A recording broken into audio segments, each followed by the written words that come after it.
So, what can Canada do to build resiliency and to build the economy against such powerful trade barriers? Well, that actually is a matter that the Business Council of Canada has been putting some thought into. Goldy Hyder is the Council's president and the CEO. Goldy, thanks for being here. Thanks for having me back. Listen, before we get into that, why do you think the Trump administration is doing this? I mean, this is hitting Canada, but this is a global trade war. Yeah, well, that's a great question because, you have to believe that there's a plan, that there is a strategy. And while we question whether it's the right thing to do for not just themselves, but for us and the rest of the world, they got elected. And they're driven by this goal to, A, reindustrialize America. I mean, they're convinced that the high dollar, which many other currencies are keeping low, has shed jobs. So they want jobs back. They also know they have to have a good economic framework, so they got to pay down that deficit. They're running their Doge. They want to raise taxes and revenues from what they think are going to be paid by other people. And finally, they still are the G1. So they're an attractive place for investment. They want that investment to come there. What used to be America that cared about the world, America cares about America now. And you know what? That's their prerogative. It's what we do about it now that matters. Yeah, well, let's talk a bit about that because, what is the practical impact on this? We're getting a sense of it now. We have an assembly plant shut down for a couple of weeks in Windsor already, but that's the canary in the coal mine. Yeah, and look, I mean, a lot was said yesterday, that we were able to dodge additional tariffs. But let's not forget the fact that there are tariffs in place. They're in place on aluminum, they're in place on steel and autos, and we shouldn't forget the consequences of having the tariffs on the agriculture industry from China, which is actually costing a lot of money for Canadians as well. And so there is going to be, job losses potentially. There could be shutdowns, there could be inflation, there could be higher interest rates as a result in the long run. So that none of that bodes well for an economy that's frankly not growing. And so we need to ensure that we act in a measured and strategic way where you maximize harm on them and minimize pain on us.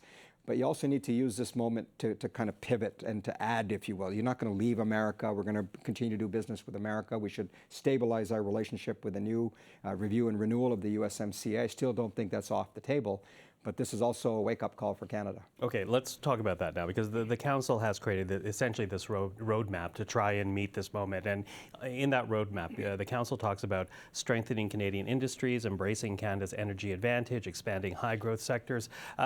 Let's begin with that last point first. What high-growth sectors do you think Canada needs to be focusing on? Well, look, at the end of the day, Canada is seen for its natural resources first and foremost. And so what the world says, I was just in Germany at Hanover Messe, Canada is a sponsoring country, and people are saying, look, what you have, we need. And that's the other thing about what the United States has been doing. They're not coming at us because we're a nice place to occupy. They are interested in us because of the resources that we have. But we landlocked ourselves too much. We have been too dependent on a single economy. We have to diversify. We have to build the trade arteries. And I'm talking about expanding your ports, your railways, your roads and bridges and airports, all of those trade arteries so that we can get products west and east. Let business decide what it does. You set the rules in government and we'll figure out whether it's a business case or not. That's up for us to do. But there are opportunities to sell to others. The second side of this, of course, is in an environment in which the world is reorienting potentially, you have to think about supply chain integrity. What are some of the things that you're going to need to make sure that you have access to in case the Americans do proceed and follow through with really being, cutting you out in some way, shape, or form? And finally, the opportunity around, big issues of our time, climate change, innovation, AI, quantum. This is all about the strength of our human resources. And while we have some issues with our immigration system that need to be fixed, we still have very smart people here, and we're going to continue to attract smart people to compete. Okay, attract smart people.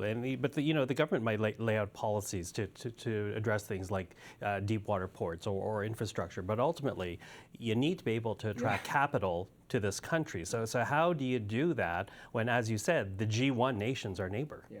Well, look, the resources are where they are. They are in the ground here. And so the investment that's going to have to come is going to have to come to Canada. One of the reasons it came to Canada is because it has access to the U.S. market and more broadly to North America. That's 500 million people and arguably the richest continent in the world.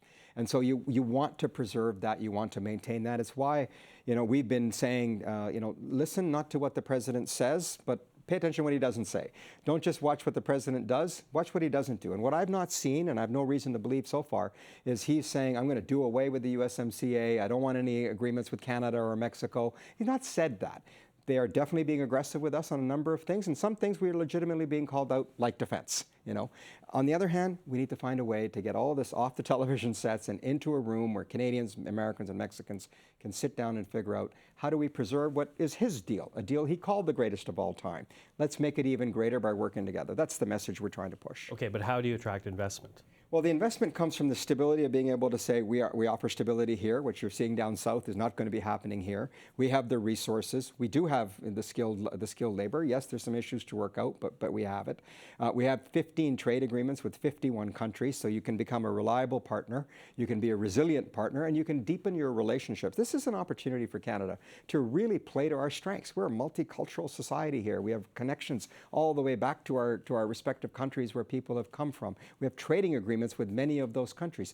We just haven't built the infrastructure at the level that it needs to be done. And so my ask of our government when they're elected, whomever that is talk less, do more. Let's get stuff done, because if you don't do it now, then you have only yourself to blame. Okay, what type of timeline do you think we have? Well, yesterday is too late, so let's get going as fast as possible. There's no reason it would take 14 years to access a mine. You have to keep up with best practices, and you have to respond to this moment. It's an emergency. It's urgent. You can't treat it like it's just another day. Okay, Goldy Hyder, appreciate the time. Thank you. Thanks for having me, Michael.